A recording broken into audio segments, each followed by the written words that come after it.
attention for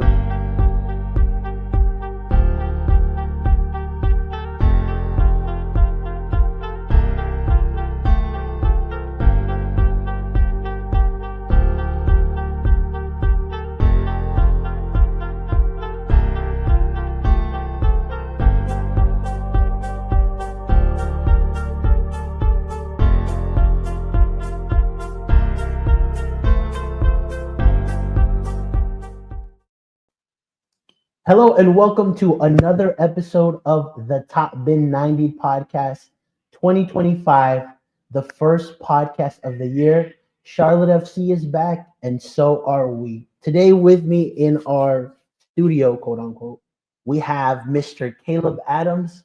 Caleb, how are you today? I'm doing good. I'm doing really good. Happy to be back. Happy to see the boys back on the pitch, training. It's exciting. Nice. New year, right? So Yeah, we'll see. New Year, same Charlotte. Hopefully. And then we also have Mr. Brian Maurer. Bam, how are you today? Doing well, man. I had I guess not much of a break, really. I mean, I just kept kind of powering through, writing and keeping going. So it doesn't really feel like I've had an off season yet, which is nice. Dude, you don't get into Just kind of building momentum now, though. Now it seems like we're getting into the nitty gritty now. We are getting, that's how it felt yesterday. So yesterday was like the first media day back with, Charlotte FC. And so there was a lot of people out there, which was cool, like a lot of reporters, a lot of people like us that kind of like run our own thing. Right. And so it just felt good, seeing the boys back, being on the pitch as well. Dean was like, "Do you want to come practice with the guys?" I was like, "Not today, Dean." So you don't want a third ACL tear. Another one. Dang, I mean, me and Eric Williamson are 2 for 2. So. Or it was like, I don't want to also be the one that beats Bronico on the initial fitness there test. You go. You hear about that? You hear Bender beat Bronico on the fitness test day one? Yeah, so I was like, I could probably take him. Come on, Bronico. We said you were undeniable last year.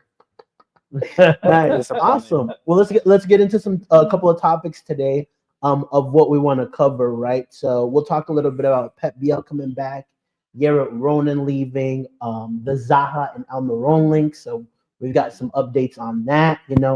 I touched on Eric Williamson coming to Charlotte FC.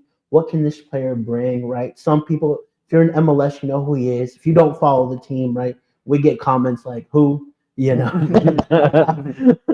Smith also had a presser yesterday, and so we're gonna touch on a couple of things that he said about the upcoming DP that he's looking for. So we'll talk a little bit about that. We'll talk about what's going on with Swiderski. I feel like he's a topic of conversation every other week, right? Ashley Westwood talked today, and he talked about what are some of the improvements that we're looking for in the season. So we'll go over that. Ajiman called up to U.S. men's national team, new MLS rules. So, boys, we have a lot to go over, right? That's a lot. So let's start a little bit on, Pep Biel coming back to Charlotte FC. Obviously, last season when we talked about him, we were talking a little bit more about, there's not enough time to assess this player, right? We saw moments, didn't really produce the moment we wanted in the playoffs, right? But I think we were all in agreement that he is a player that could make a difference. And I think bringing him back, as a non-DP was brilliant by the club, right? We have him until August 1st. Caleb, your thoughts on this deal? Yeah, I mean, I tweeted out on Twitter, I said that this could potentially be the deal of the offseason because I do think this is a player at best, can be that double-digit player in this league, 10 goals, 10 assists. Even in the short time he was with us, he had 5 goal contributions. Considering that a lot of that time was his preseason, that's not too bad for really 5 real games that he played where he looked sharp and fit. The first 5, he was very much just sort of kind of getting back in the swing of things. And so you have a really high ceiling player for a non-DP deal. That's huge. And I think about a lot of deals where we've been sort of screwed over on, like a Josviak deal where we've overpaid. We've got nowhere near close to that value. It's nice to see the club sort of learning from those lessons and realizing, hey, we got a real baller here, and bringing him back first and foremost, and then being able to do it on that deal, I think also speaks volumes to his willingness to be in Charlotte. Because that means he took some sort of potential pay cut, maybe, or the way the deal's structured. I'm not really sure how they did that, but I do think it sort of demonstrates that he wants to be here. Yeah, I think there was a press conference he did early on him coming to Charlotte, right, where he mentioned like he really liked being here. So, He did. obviously that plays a factor. And Ashley spoke on this a little bit today too, where like once a player comes to Charlotte and see what Charlotte has to offer, their perspective on not only MLS but the league and where they're at changes, right? So before I go into you, Brian, Benny the Battery says that red card he got in the playoff was a disgrace. Miguel Vasquez mentions, I'm happy he's back. He's bolstered the attack and he likes it here. So give us your thoughts. Yeah, I mean, I feel like we talked about his initial loan signing last year. Is like I mean, Zorn mentioned it as a low risk move. I felt like it was also like kind of a low reward move, difficult to assess. By bringing him back, they've now raised the potential reward on this low risk move. I'd say it's still a low risk move. They got it on a non-DP deal. Any highly technical player that is non-DP gives you the flexibility to still make moves with your roster. But now there's more reward because maybe he actually hits at a DP like level. Like you're saying, if he's 10 goals, 10 assists capable, that's a DP. So if you can get a guy at a non-DP contract and putting out DP results, that's a high reward on a low risk move.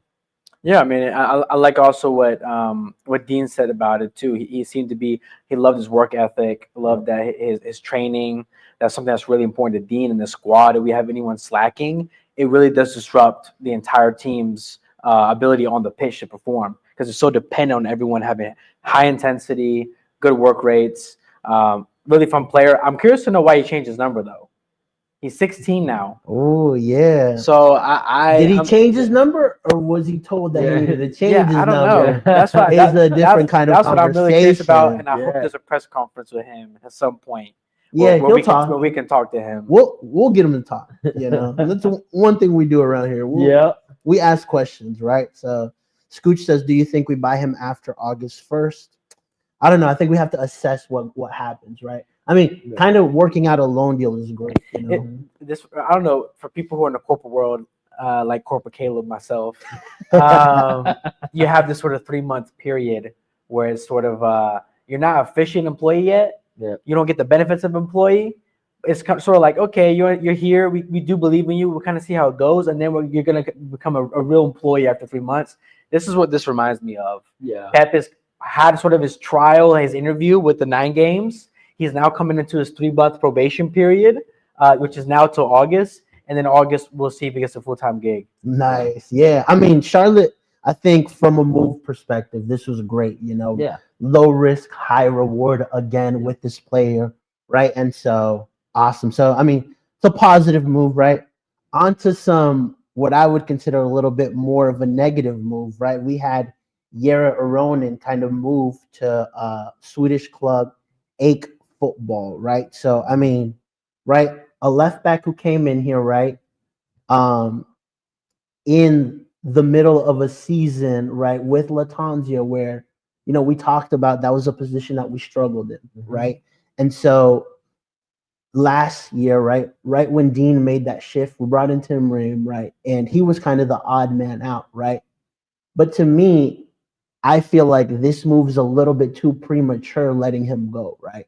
And so I want you guys to talk about your thoughts on it, and then maybe we'll go a little bit back and forth on it. So depending on, because not everybody agrees with me, Yeah. Well, I think what kind of happened was when they signed Jere, like you said, no left backs. And then what kind of happened within less than a year, they went from barely having one to having Jere to having now 3. I mean, João Pedro to me looked like a real player when he got his limited minutes, but looked capable of at least filling in with spot starts. Once Ream takes over the left back spot, and even Westwood said in the press conference today, like, we should be playing like we played down the stretch. That's what the captain said today, right? He said he liked what Dean Smith did with the tactical changes and how much more successful they were in those. So if they're planning on keeping those, there's not really a spot for him, and it's just kind of like, it's an unfortunate situation. It's kind of what's happening in a different spot on the field with Karol Swiderski and Ajman. Just when there's moments when there's rotation and different players are competing with each other, somebody has to win one of those spots, and somebody's out, and that's just kind of how this happened. He's on like $600K, and if he's not starting every game, that's a pretty major. You can't afford dead money like that in MLS. Also, adding to that real quick, we also drafted Jelani and Micah Thomas. Yes. 2 other guys who can play left back. Yep. So there's a difference between players that can play left back and players that actually go in and actually do a job. Yeah, right? If you think 100%. about that first half of the season where Latanja was playing Brant Bronico as a left back, right? Yeah. We struggled a lot to fulfill Yeah. that position. It wasn't something easy that we could do, right? And so I just think that's a very unique position. Yeah. You know? I do think João Pedro JP showed us that he can definitely hang last season. I don't think we saw enough of It's that not enough, to really assess but it. in the minutes that he got, he was more than serviceable. My main issue with Yedid leaving is, I think him and Byrne were arguably top 5 fullback duo for a time there, for a period at their best in MLS. So, but we already have one of the best left backs in the league, in my opinion, on his day. My concern is, it looks like this shows to me that Reem is a full-time left back. Yes. Yeah. Which, of course, naturally also implies that we're going to play a similar sort of 3-back hybrid with him in that lineup.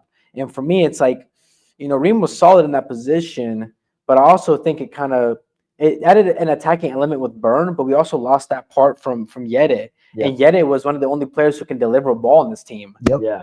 Yedid was top 3, I believe, in assists for the season last year.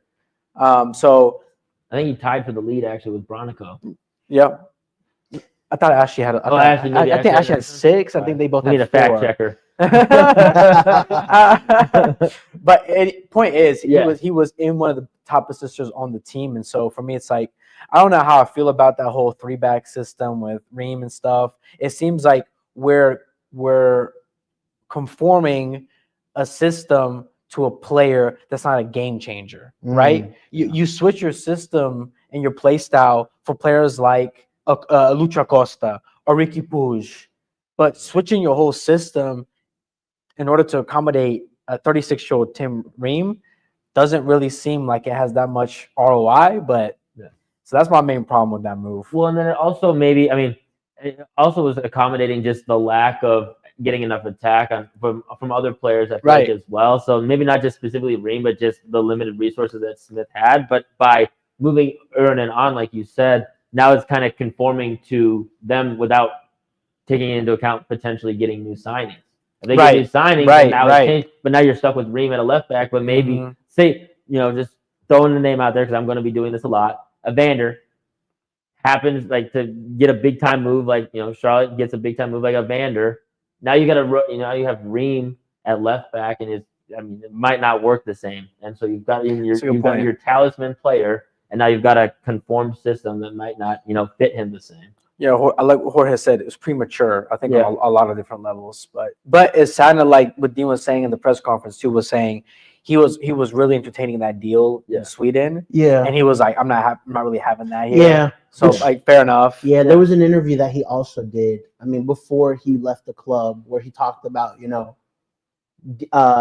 not being happy that he wasn't playing. So he mentioned that he understood because Dean was upfront about it. He's like, I respect it. I disagree with it, right? But I respect the decision. So, obviously, too, I'd imagine that there were conversations that were had where, okay, where do you see me this season? Right. And they were like, well, you'll be a role player, right? If we want to keep you, right? And for what he's on, right, that's probably not the most ideal thing. But then again, we've thrown money away on guys like Enzo Copetti and Kamil Yazviak. But money's another thing too. Is he's also guys like him and Jalen have these salaries that are for a lot of first 11 teams. That's what those guys are getting paid. Yeah. There's a lot of money for guys sitting on the bench. 100%.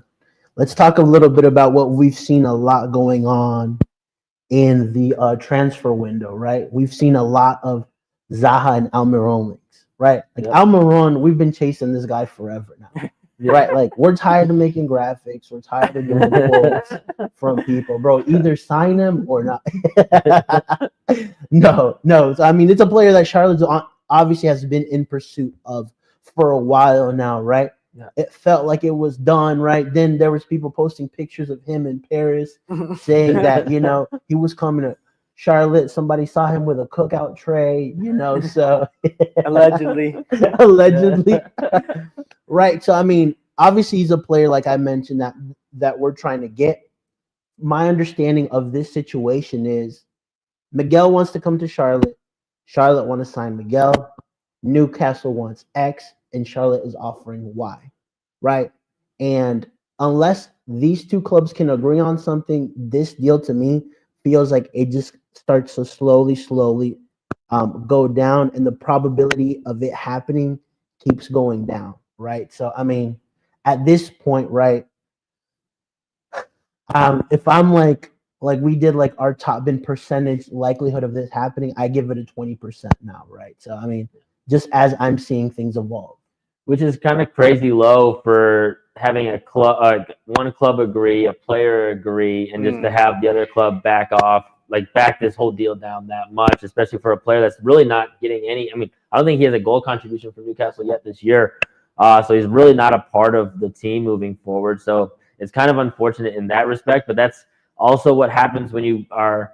I mean, Dean talked about the ambitions of this club. When you're trying to be this ambitious, it's just way harder to get these kind of deals through for various reasons. Newcastle wanting, more money. So situations like that coming up, it's just, it's unfortunate. But I mean, they're just gonna have to have a plan B, because I do feel like a deal has to get done. A big signing has to happen, because it does seem like across the Eastern Conference, moves are getting made. Big moves are being made. There's some real ambitions happening in the Eastern Conference, especially. So the table could get shaken up, and Charlotte wants to make sure they're on the rise in that process.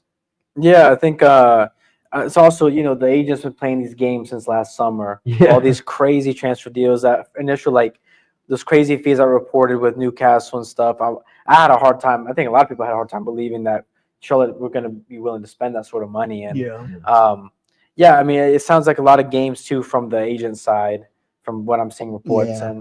And it's difficult. Like, at some point, we've chased deals to the very end. A good example is not very. Stangs is not such a great example because it was really done until the very last moment. This one isn't done. Yeah. But regardless, when we're chasing this player since last summer, at some point you got to say, all right, that's enough. Yeah. Let's move on. We have other top targets. So, it's like Marco Royce. Right, exactly. So for me, I'm Almiron, I think, is the best option outside of some other MLS options that we talk about later. Right now on the market that we can get. At some point, you gotta cut your losses. Move on. Like, Ashley Westwood talked about it a little bit today, where when he was signing for the club and he talked to Zoran, he mentioned, hey, should I stay with Burnley till the end and come mid-season? He's like, no, you kind of want a preseason under your belt, because you can't just come in the middle. Like last year, we saw that with Abada coming in and not having a preseason. So not getting deals done early is going to affect these players, right? Because they're not part of going to Coachella. They're not with the team in Miami. They're not actually building. Like, if these deals aren't getting done, or they're being pushed to last minute, right? So that's the unfortunate part, right? Yeah. And so obviously, it sucks with Almiron. With the Zaha links, this is where I think we would get a little bit more exciting, because from what I'm hearing, there has been some breakthroughs there, right? So that's a good possibility of us being able to sign Zaha. Yeah, I mean, I think a lot of times in business, when it comes to transfers and stuff, being more exposed to the industry for the past 3 years as I was, a lot of stuff happens in silence. A lot of times the noise that you see on social media, or the loudest stuff that you see on social media, sometimes some of the most unrealistic stuff.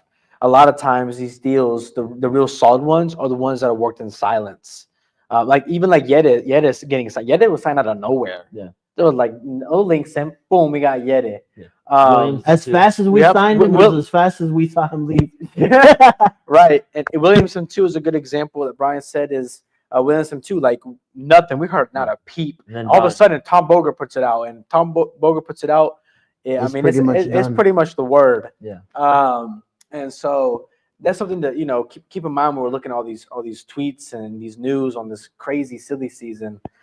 is a lot of times deals, the most realistic deals are happening behind the scenes in silence. Nice. Anything you want to add to that Zaha deal? What if it happens? I think Obviously, like you said, we need something, right? And yeah. I mean, Zaha is at least a name people are familiar with. Yeah, I mean, I think there's a lot of promise there. I mean, he's obviously a very high-level player who's had a lot of success, right? Especially with his time in Crystal Palace. I think there are more red flags to a Zaha deal right now than there was with the Almiron deal, just because of Almiron's previous experience in MLS, consistently playing up until now. Zaha's had like kind of 2 rough stints with back-to-back clubs in like the same season, so that's a red flag for me just out of the gate. Obviously, that can be remedied with some good play and finding the right fit. It's not just the player to the tango, right? It could be the club also not finding the right way to fit him in. So that's a concern, and also like mentally, where is he at? Yes. Well, Right? let me add this though. Let me add this. This is something that Vaughn, he did a little study for me. Vaughn Pullman on Twitter gave me these stats, and he was telling me that if you compare Benteke and Zaha's seasons at Palace, Zaha outscored Benteke every single season, and Benteke is a Golden Boot winner in MLS. And this was Zaha playing wing as well at that time. Zaha has actually been playing a lot more centrally nowadays at Lyon and sometime at Galatasaray. But if you actually also look at this is something that I was looking into is, okay, where are we going to play him? Because Zaha can play left wing, he can play right wing, he can play striker. Yeah. His actual highest goals per 90 ratio is at the striker position. So that's a fun fact too. If Swiderski's around, I don't know. This is all dependent on Swiderski being here or not, whether Adjumang is seen as the guy or not on where he plays. We'll get into that in a bit. Regardless, I think there's not enough excitement around Zaha in my opinion. For me, like if Zaha was something that was rumored before Almiron last summer, we never even knew about Almiron. I think the perception around that move would be much different, and I think it's something that I just think it could go either way. It could go a Honey Mukhtar route where, he finally was settled, found his wife here, okay, like I can focus on soccer, right? Or it could go the Shaqiri way where, great talent, but it's never consistent, right? Let me ask this though. Do you trust Dean Smith? I do trust and do you think Dean Smith won't talk to Zaha or won't have the ability to get through to Zaha? I don't know. Because that's what it's dependent on, really. Yeah, I don't know. I think Dean can say all the right things, but I think at the end of the day, it's the player. I don't think Dean signs a player if he doesn't feel or have this gut feeling inside of him that says he's all in. Because I think Dean can. We've seen how cutthroat Dean is when it comes to players. Yet it just introduced an option, and he's like, get out.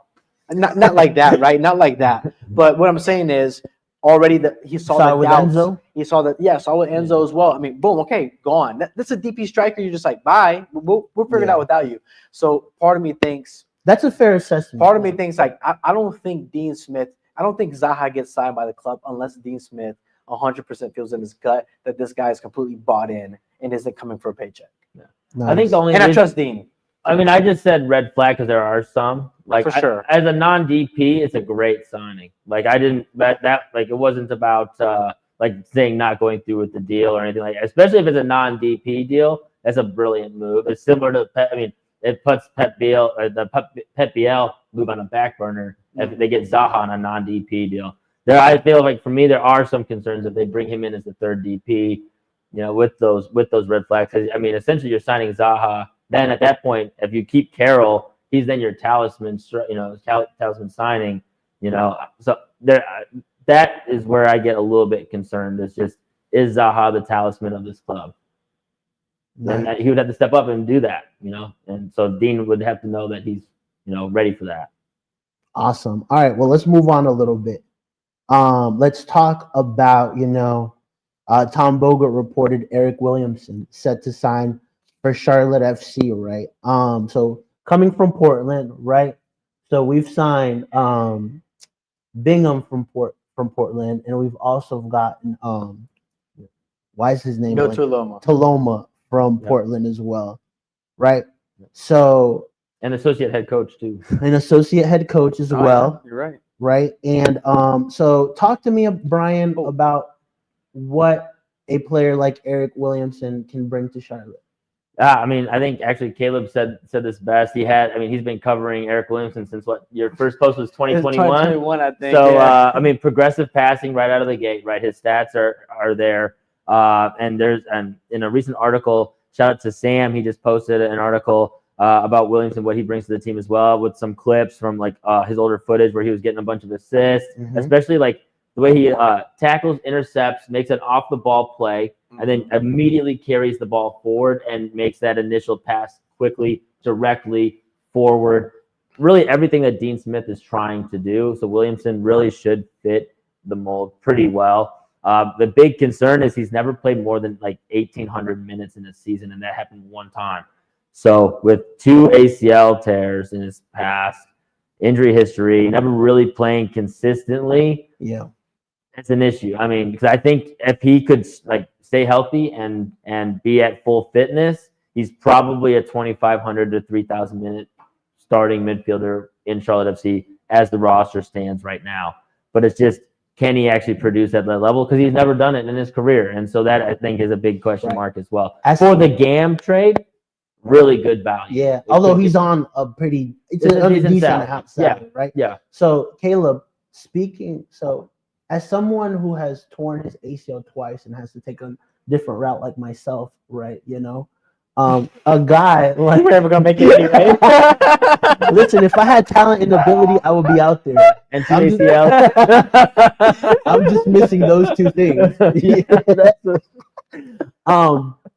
Talk to me about how concerned we should be with 2 ACL tears, playing on a turf field, right? You know, we've seen what happened with Corujo, right?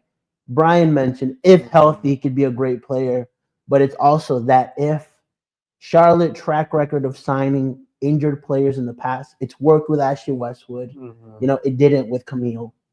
No, that's a genuine sort of concern, and I think that medicine has come a long way. I think that Williamson has also played on turf his whole life. He played on turf for a very long time. Got unfortunate towards ACL, and of course that's a concern. But I also don't necessarily think that Williamson is going to be demanded to play every single game anyway. I think even if he was a completely fit player, where he could pump 3,500 minutes a game, I don't even think he's going to be getting the sort of minutes under Dean Smith, and also depending on signings, because we have sort of interesting midfield shaping up, and we have Pep, who can play the attacking midfielding role. We have Williamson, who's more of an attacking 8, and we still have Bronico. We have Gianni. I think that Dean Smith's approach has been who's the best fit for this match and this opponent. So I don't think he's going to get crazy demanding minutes. There's going to be rotation. Yeah. So I think on that part, it should help him out. John wants to know: do you think he takes Diani's spot? See, for me, I'm about to drop a crazy hot take right now. All right, let's hear it. I haven't told this one. I haven't told anyone. Habitual chokers Orlando was his last one. And then made the conference final. My hot take this season, and I might get completely wrong on this, and I hope I am, to be fair. My hot take this season is that Ashley Westwood can't keep the pace that he has for the past 2 seasons. And Jabril Gianni comes in and takes over the 6th position by the end of the season. You heard this first. Well, Caleb hates that's my hot Ashley take of the Westwood. season. He did that right on top of Westwood's presser today. I'm playing every single game, and the young boy's got to take the spot off. 100%. Oh my! We got to put those clips back to back tomorrow. What a hot take from Hey, Caleb look, Adams. and let me tell you. Let me just Just say you don't like the guy. Let me preface this by saying real quick. The first jersey name I ever got in a jersey was Ashley Westwood. I love that man. He, for me, goes right up there into the Mount Rushmore. People in the comment sections want to ban you from the show, and we actually That's fair. If I get this wrong, I might actually be banned. But that's my hot take of the season. Nice. I know we'll get into positional battles later on, like through the season, but talk to me about this midfield. Brian, what are you seeing? Like, obviously Caleb saying Ashley's done, right? So we have Westwood, we have Brent Bronico, who is undeniable, right? Yep. You've got Diani, also got Petkovic, right? Still, yeah. You've got Ben Bender coming back, who's outrunning Day one. Brant Bronico, right? So talk to me about what you're seeing. Well, Bronico's probably still doing planks since that run stopped. So yeah, I'm sure that day two might look a little different. But yeah, I mean, I feel like down the stretch, it really almost felt like more of a flat three where you just kind of just had a rotation of whether it was Gianni, Urso, or Bronico kind of pushing up. Westwood usually staying behind those, but it was a lot more. I feel like the three was a little bit flatter as the season progressed, and just left kind of the three attackers kind of being just responsible for being involved in the goal scoring. And I see still a little bit more of that. Dean did mention that he's looking for more ball control, more progression, just more stability. And that's going to mean, I think that's why a Williamson signing comes in, just somebody who's comfortable on the ball and capable of helping maintain control, not just off the ball like they were doing this last year, but staying in control of games more on the ball. So I'd imagine all their midfield signings, they have enough defensive stability and work rate guys in this midfield. So really it's just more finding traits of guys like a Williamson, where just guys who are got some skill with the ball, technique, and some progressive passing to boot. Well, I think I'll add to that too. You mentioned, ball handling and being better in possession is something that both Dean and Ashley said on their pressers. Yeah. If you look at this midfield and you think of, okay, who are the best ball protectors? Who has the best ball security? Who's got the best progression? Biel, at the top of that list, right, along with Williamson, Ashley. At that point, I think Jabril is one of the, in terms of ball security, I haven't seen Jabril lose the ball maybe once the entire season. So incredible ball security when it comes to Gianni, not so much in terms of progression. And I think that's another interesting sort of, we'll talk about that another time. Nice. Let's move on.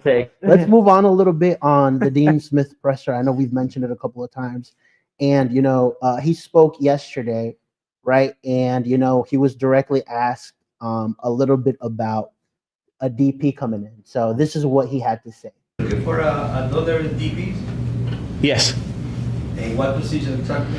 Somebody in the front part of the pitch that can create, can score goals, and as I say before, double digits for me. They've got to be that sort of quality that can go and produce. Because you look at the DPs in this league from last season at Columbus.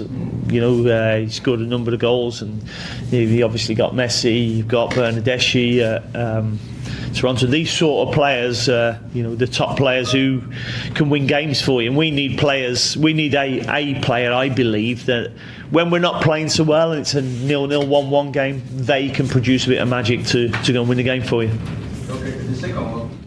That's funny. Nice. Obviously, so that's what he had to say. Right? And so forward position, so he's leaving that open a bit, right? And I think the second part of that conversation, or that what he said was, when you look around the league, there's players that make a difference, right? When a game's 0-0, 1-1, we've talked about this on this show, so he's probably watching us, where there isn't somebody that can put the team on the back, right? If we're like in a high pressure situation, who is the guy that we're looking for, right? And so it's pretty interesting. He left it open to, I guess, like a forward kind of position, maybe like a quality 10, right?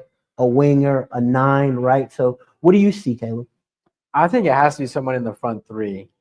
Again, this is all completely dependent on whether Swiderski stays or not. That's the big thing is if Swiderski stays, then obviously your priority at that point goes to the winger position. And so it's got to be a right winger, because the reality is Vargas isn't producing enough. Abada, you're not going to give up on him already. You spent around $8 million on him, right? You're not going to give up on Abada. And then your striker position, you still got two guys who you are getting you can get double-digit goals in the season. Nice.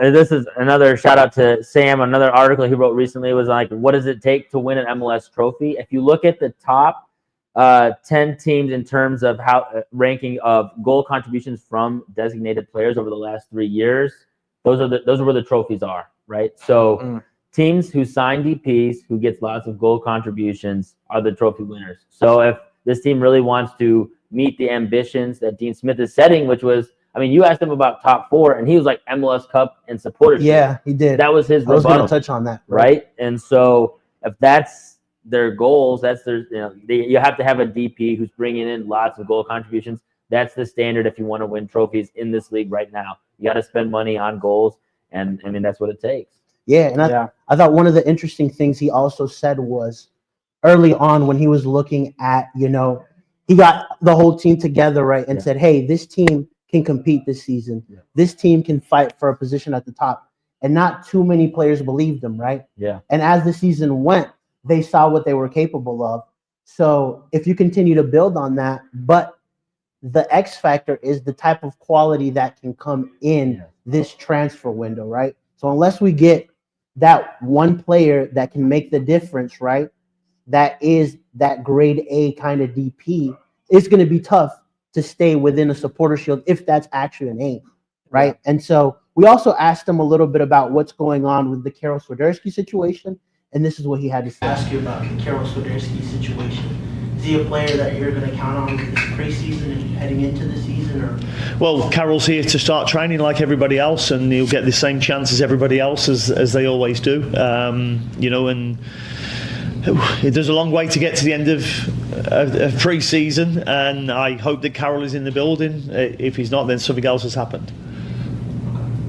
So I could say that about every player, though. Not just Karol. That you want heading into next season? Yeah, because I've enjoyed working with him, and if he wants to be here, then again, I'm happy to have him here. He's happy to have him here again. I feel like this has been like a thorn in Dean Smith's tenure at Charlotte FC. All the time we ask about Karol Swiderski, right? What's going on with Karol? And again, he's like, I'm happy to have him here. Will he go? Will he stay? I don't know, right? So, hey, Dean, do you want him to be here? I'm happy if he's here, right? So it's just one of those things where, okay, like, let's see what happens, right? Because from my understanding now, it seems like maybe Patrick Agyemang is the guy that's going to be the 9 this season. So give us we've talked about this 100 times. It's like we've been talking about this for a minute. The Karol situation. Brian, this is your boy. Go ahead. Well, I mean, it's one of the stories of the season. I had put out an article with 5 stories of the season, and this is the striker saga again. It's just they haven't found a way to kind of address this situation, and we're in the same boat. I just think ideally, and this is how we kind of addressed it towards the end when we were initially talking about Agyemang and Swiderski, who starts down the stretch. My request, even though I've stated my stance pretty clearly for well over a year now, like a couple of years, that Agyemang would be my preference. But either way, more important than who you pick, just be decisive and go with that player 100%, and be bold. And then just be like, this is the route we're going, locked in. And because then the other player knows that, okay, this is not the next step in my career, and I can figure out another solution, right? So like Agyemang, it would be the same boat. So if Charlotte FC goes with Swiderski, and like Swiderski's our guy, we're locking him in, new long-term deal, right? Just hypothetically. Then Agyemang knows, like, okay, well, now I got to figure out, okay, is this the time to try to get the Duncan McGuire Middlesbrough type deal, right? How do I, search and go about doing that? Because he's on a favorable low contract right now. So a lot of clubs in Europe might be willing to take him because he's on like $75,000, right? So situations like that. But so either way, I think the main thing is like, can the club just be decisive, take a stance, and be bold? And I think this is one of the few times where we really see Dean not be super transparent on like how he actually wants to say. He's just kind of like, I just feel like he doesn't even truly know. No, and I think that's a concern because usually he's very definitive. Like, this is how I feel. This is how I want things to go. And this is kind of like he's being a little bit more PR, right? Yeah, it feels very PR, and it's very rare for Dean Smith. So it seems kind of awkward because it's like the one moment you see it in, and it's because I think behind the scenes that boldness that stance has not been clear. Here's my take on this, right? Run with Swiderski and Patrick Agyemang this season again, right? What we truly need is somebody that can help these guys create. Yeah. Every season that Swiderski has been here, he's never had that proper 10, and he's figured out how to have double-digit seasons and ended the season really well last year with 7 goals. Patrick Ajiman is a player that's coming up, right? Obviously, double-digit season for him last year. Again, similar thing where he had to create a lot of the situations, right? So to me, if I'm looking at this team, keep them both. Figure out how to play them both or a good amount of minutes through the whole season and figure out that playmaker situation. That is the biggest need. We went a different route last year and tried to have a pure 9 in Enzo, and look how that worked out, right? So for me, I would rather keep them both this season and, find that right player that can help both of these guys score more goals. But yeah, I mean, I 100%. I think that's the main issue. I think I have a case. I put out a tweet saying the case for Carroll, which basically talked about he has some of the best production numbers per 90 goals when it came to strikers within MLS and even outside of MLS. He came back and was putting up some of the best numbers under Dean. This is some of the best numbers he had with Charlotte FC under Dean Smith, and that's still with sort of an in limbo Pep Biel. Still had not many ball progressors like we have now in terms of Williamson. I would love to see what Swiderski can do if he can actually play striker properly for once, because he's had to play sort of this hybrid false 9 role, which is he can do that. He's good at it, but we've never had the winger talent to warrant that. So personally, I want to see us go let's just go all out for that right wing playmaker, somebody that can set up not just Swiderski, also Abada. Abada is more of this sort of he plays more really as a left forward, right forward than he does as a proper playmaking winger. He can create for stuff, and he's pretty decent at times for when it comes to crosses and stuff like that. But Abada loves to be patrolling in and around the box, and if we can get Pep, Williamson, and an elite winger, a playmaking winger, to sort of work those two guys. I think we could be seeing some change, some big shifts. Plus, they're 2 different profile strikers. What Patrick Ajiman can do and what Karol Swiderski can do, right? Mm-hmm. So, I mean, you kind of have the best of both worlds. Mm-hmm. You have 1 year left on his contract. No one's going to pay the $3 million that Charlotte's asking. That's the reality, right? And so that's kind of where I'm at. It's not really a hot take, but that's just how I feel about things, right? All right, moving on. Let's talk about Caleb's least favorite player, Ashley Westwood. Oh my God! I have this man on the back of my jersey. I love this man. Today on what improvements this team needs this season. This is what he had to say for the team to take for Charlotte to go to the next level this season. It was a fine balance. If we can carry on what we were doing, I think towards the back end of last year, the manager found a system that was unbelievable. We dominated a lot. We felt like we dominated the ball a lot more. So I think it's more the same build up, and then going to adding things in the final third, and maybe taking our time more in the final third, not rushing the final pass and making sure the final pass connects. That's like I said, going back to what I said in previous. It's down to us players to really focus on that part of the game and make sure that it's the right pass, the right way to pass. That's what's going to take us to the next level. You heard it from Ashley Westwood himself, right? Obviously, we talked about that last season, where one of the biggest needs for this team was to not concede goals. Second lowest amount of goals allowed in MLS this season. They've proved that, right? And what Ashley talks about is something that, like, we've all seen, right? That when we win games, we typically hold less possession, right? But at times, again, back to the need. We need somebody that can create for this team. And they're aware of it, Dean Smith is aware of it, right? So I think that's good, right? Now it's just filling in that hole. And I think, for me, it's more, are we going to maintain that solid, defensive structure? Will Kalina be up to par again he just had a super incredible season, right? So we have to factor that in as well, right?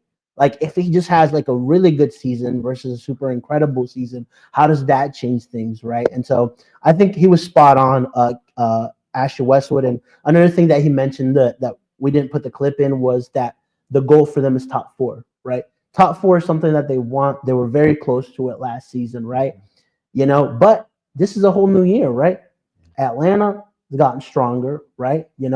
Miami will probably be in those top 4 positions, right? You know, Or 11th. that was your hot take. Guys last got year. hot takes on hot takes on hot takes. One show Nice, in. This is gonna be a good year. Talk to me about what you guys see. What does this team actually need to make a top 4? My this is my concern. This is something that I had an issue with last season is in this league as of late. When you think about the winners of MLS Cups, you think about the style that they play. None of them are this defensive park the bus transition style. None. Like the closest thing that's LAFC, who are arguably better in transition, but that's not really their identity, right? And so for me, I think there is a cap on playing that style and being able to actually achieve an MLS Cup. That's a great floor to have, and you need to have defensive stability. Columbus Crew play a really attractive style, but they had a really good defense too. Yeah. You need to find a balance, and I do think last year personnel factored into the ability to play that expansive attacking soccer. But there were also things that I saw within sort of how we were set up that I was like, I don't know if this team is really being set up to create much right now, even with the personnel we have. Dean Smith, to his credit, made some big calls at the end of the season. Yeah. Put Urso back in there, put Rima a left back, and then had both Urso and Bronico just like hammering teams of runs constantly, playing really aggressive. Another factor that's going to play a big role in being able to play that expansive soccer is Ashley. Ashley was far too conservative for me at the end of last season. Yeah. At Westwood's, for me, Westwood's best ability is his engine is great. I love his engine, I love his fight, but for me, Ashley can literally determine the floor and ceiling of this team by the way he plays. We saw last year a lot of our games were dependent on how good Ashley is. First part of the season, he could pick a pass. The two best, the best. I mean, I'm kind of biased because I went to this road game, but like maybe the best I've ever seen Charlotte play was that road game against Cincinnati when you factor in the strength of their opponent, being on the road, and how they played in that game. And that was Westwood got 3 assists. Like and then against Columbus, I think he got the assist as well for Ajiman when he took that in. So when Westwood was contributing goals right with his assists, that's really when it seemed like they were at their best. And I totally agree with that. So just how do they get back to that? Yeah, well, I think one thing that we can factor in is like I don't think we'll be as heavy dependent on Ashley with maybe Pep Biel having a full preseason with Charlotte FC as well, right? Because he was important, right? In certain factors of the game when we were playing well, when we saw the best glimpses of Pep Biel, we also saw a really good Charlotte FC. Yes. Right? So, I mean, factor in if they're able to find somebody that can come into this team and actually, help create as well. You mentioned Eric Williamson could be a guy that can contribute to that. Yep. But if they find that proper DP that Dean Smith is looking for, the dependency on Ashley Westwood gets lowered. Well, I think also think about that, like, Ashley Westwood, he's pinging a great ball in behind to a Karen Vargas or a Smalls or that's who's on the end of these, right? You got to think about it's very different. It's a good point. If you're a Busquets and you're passing to Messi and that's the guy on the end of your passes, or you're passing to some random player, you're going to look a whole lot better. Yeah. Because they're going to be finishing up the chin. It doesn't matter if Ashley has incredible passing and play makes out of his mind from that deep position if the front 3 can't put away chances, aren't clinical enough. So you got to support Ashley too. Like he can't do it himself. He'll find you the pass, but we need the people who can also finish those chances. 100%. I think the audience is just going to be confused at this point because we got Caleb talking about how important Ashley Westwood is, how obviously he's going to bottom out. We don't know where Charlotte FC is going this year. We don't know. Caleb doesn't know. Awesome. Moving on. Let's talk a little bit about Patrick Ajiman, right? Yes. I mean, Pochettino probably watches us because the amount of times you talked about this man, right? And credit to Ben Green, the scouts. Credit to Charlotte properly giving him a good pathway from Crown Legacy to Charlotte FC to now getting his first U.S. men's national team call up. I mean, and credit to Patrick Ajiman as well. Like one of the things that people mention about him is his work ethic and like coming back really fit to preseasons and stuff like that. All this stuff plays a factor. For everybody that's just watching this, that's maybe in the academy or like players, right, that are on the up, like all of this stuff, the discipline is an important factor, right? And Patrick Agyemang is showing that. And I just think it makes us proud as a fan base that one of our own is now getting a call up to the U.S. men's national team, right? Yeah, it feels different than when you see like the Karol Swiderski getting a call up, or a Liel Abada getting a call up, or a Tim Ream getting a call up, right? It's like they sign these guys who are already a part of that process. Yeah. Agyemang is like Charlotte FC, Crown Legacy FC, like born and raised almost, in the sense that like they brought him into the professional life and he then earned a call up from that without ever getting any youth development call-ups at all. So credit to him. That doesn't happen very often, especially these days. A lot of the senior team call-ups are because they were already noticed at the U20 level, the U23 level, right? U18, like Romero and Nimfasha Berkimas were, right? Like that's generally how you get a senior call-up, is because at the youth level you were already being noticed, and then you just kind of progress, you know. So Agyemang, credit to him, to be able to skip all of those hoops and just get straight to the senior team like this is not an easy thing to accomplish. And it, you know, it's down to work ethic, work rate, and just perseverance. You know, I would say the other big thing that, and you notice from the way he holds himself and talks about his progression in his career, is that he doesn't really take this for granted, and he knows like how like this is a great big moment for him. I like the video when he talked about his time in Eastern Connecticut. Like he's like one of the first pros to really come out of that school in that area and just be that guy, you know, to like kind of represent that community and represent that school. And so I think he sees a lot of the different spheres and how he can hold himself and how he can be a leader at so many different levels. It's really mature for a young guy too. I would just, you know, so I'm really excited for this moment. I'm probably going to get my first U.S. men's national team kit, and it's probably going to be an Agyemang. Just for that. I mean, it's a moment for Charlotte FC fans. It is. I mean, if he plays against Venezuela and puts a goal in, you know, that'd be even more incredible, man. You know. So, I mean, Dean Smith will be at that game too, you mentioned, so that'll be cool, you know. So, I mean, from D3 soccer to U.S. men's national team called kit. Man, that's an awesome story. And I also got to give some credit to the club for actually taking the draft seriously. Yeah, that's a great point. Yeah, because Agyemang is just one storyline at Charlotte. Andrew Privet, I think, deserved to call up to this camp. Particularly good shout, really good shout.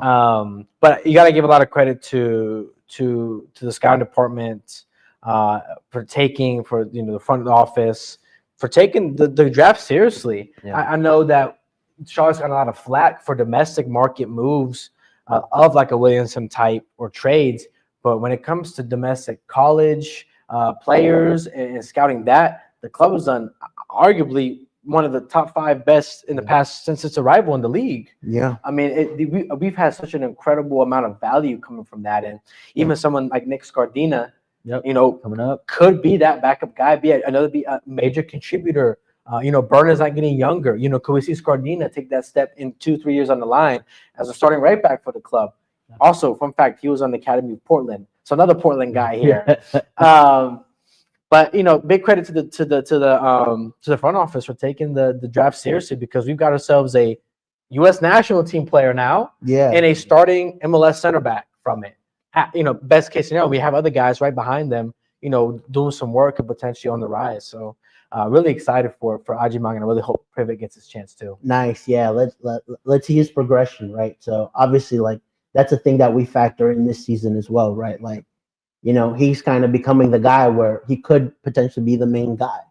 So, awesome. So, all right, let's touch a little bit on lastly here, like some new MLS rules. Good old MLS, you know, adding to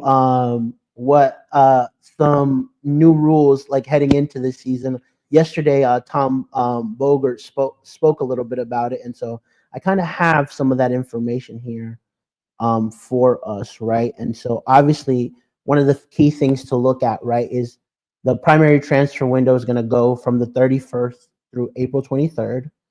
Second window from July 24th through August 21st, right? I think last year was the 15th or 16th, right? Where pushed it like a week back. Yeah, so they pushed it about a week back, which I mean, like, that's one of the complaints that I think Zoran and Dean Smith talked about. Like, the difficulty to get deals done when the European window closes. So they're progressing in the right direction, just not fast enough, right? Yeah. Outgoing designated player loans. So now if a DP goes out on loan, there was a certain rule, right, Brian, where As long it didn't as count. the salary is paid for by the team, getting the player on loan. The salary has to be paid by them, but as long as the salary is paid by that club, it no longer counts as a DP. So what was happening was, if a player would go out on loan and there was a DP, they would try to open up that spot.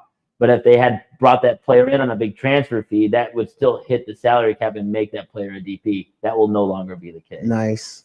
And then GAM expiration, that's been eliminated. So that's a great thing. Yeah. And then the biggest thing was the unlimited out-of-pocket funds for player trades, right? So MLS clubs may now use an unlimited amount of out-of-pocket funds, cash, to trade for players. So allowing MLS clubs to acquire talent from within the league without having to use GAM, right? So that is a very, very big change heading into this season, right? So talk to me a little bit about that. Yeah, I mean, I think the best recent example is the Chicho Arango situation back when he was with LAFC, right? He wanted a raise. LAFC wasn't ready to put him on a DP deal. And the issue was he was ready for DP money. I mean, the guy was getting close to 20 goal contributions. I mean, he was a DP player in this league. But LAFC wasn't willing to budge on that. But because of the setup of the league at the time, they couldn't get their valuation met in terms of what a transfer fee would be. And so then Chicho had to go to, I think it was Chivas for Club America? It was Mexico. No, it was a smaller. Was it Leon? Mexican club, huh? No, it wasn't Leon either. It doesn't matter. It was a Mexican team. Yeah. So and so he went to a Mexican club, and then came back a year later on a DP deal, right? But so now, but the issue is with this new deal, with being able to pay money, and MLS can actually meet other MLS clubs' valuation on these players, MLS won't lose DP players overall. They won't lose their top talent potentially, depending on different situations, depending on negotiations internally following through, depending on discontentment within a club. All these situations are now mitigated, right? Yeah. The current examples are Evander and Lucho, who have both had public statements saying, I'm not, content with what's going on at the club I'm at.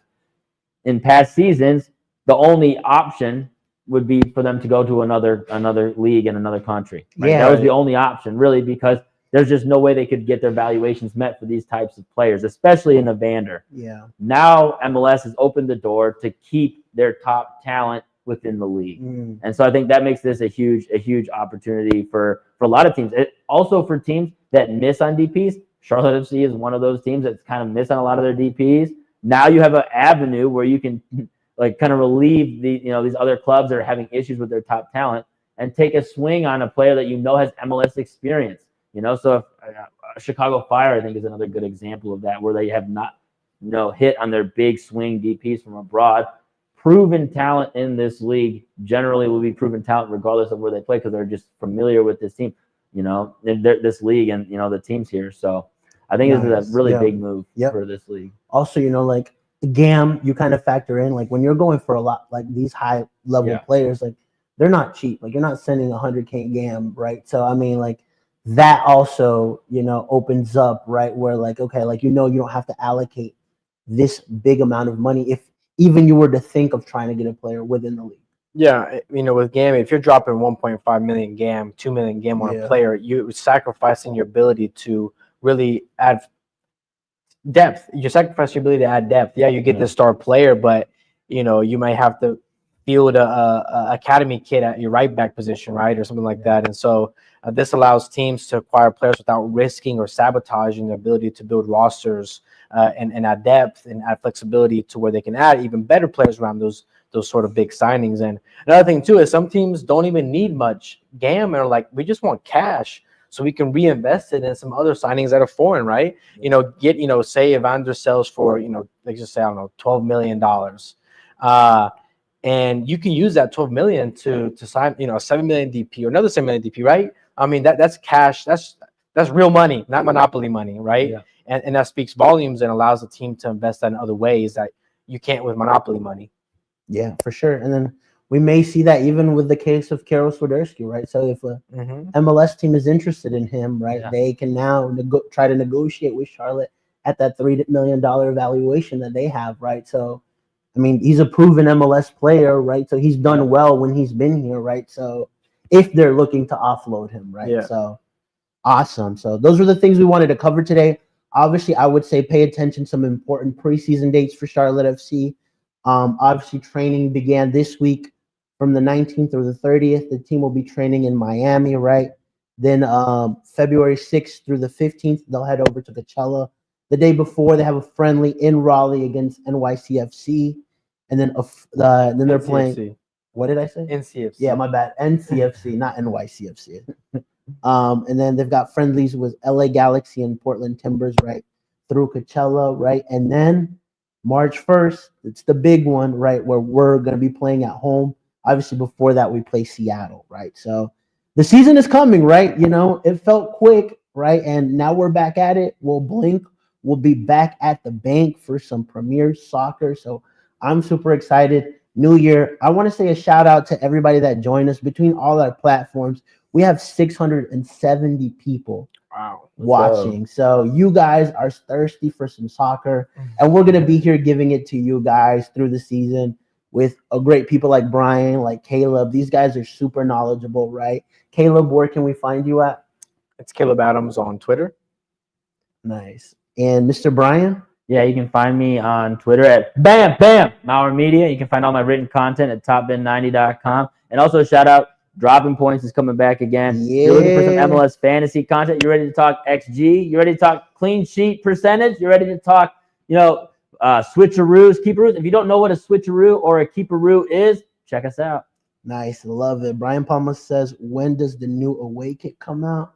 It's coming out very soon, so you guys are going to like this one. And then there's a little bit more than one kit, but we'll save that for next episode. Guys, thank you so much for watching. Jorge Gonzalez, Top Bin 90 on all our socials. Good.